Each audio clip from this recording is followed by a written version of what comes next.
सर्वसामान्यांच्या हक्काचा आवाज जागर जनस्थान। नाशिक रोड सिन्नर फाटा येथे बेकायदेशीररित्या गोवंश जातीच्या जनावरांची कत्तल करण्यासाठी वाहतूक करणाऱ्यांना गोरक्षकांनी अडवून चौघांना पोलिसांच्या ताब्यात देऊन वासरांसह बैलांची सुटका केली आहे।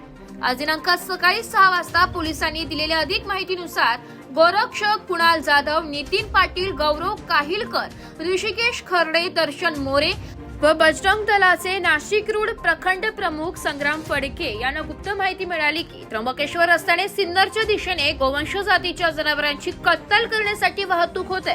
त्यानुसार गोरक्षकांनी सिन्नर फाटा येथे पोलिसांच्या मदतीने सापळा रचून वाहतूक करणाऱ्या 4 पिकअप वाहनांना अडवण्यात आले। त्यात वासरांसह बैल असे एकूण 15 ते 16 गोवंश जनावरे आढळून आली। गोरक्षक ऋषिकेश खर्डे यांच्या फिर्यादीनुसार वाहतूक करणाऱ्या गणेश दीपक गायकवाड, साहेबराव यशवंत हिरे, लक्ष्मण तुकाराम चहाळे, कृष्णा लक्ष्मण चहाळे या चौघांना नाशिक रोड पोलिसांच्या ताब्यात घेतले।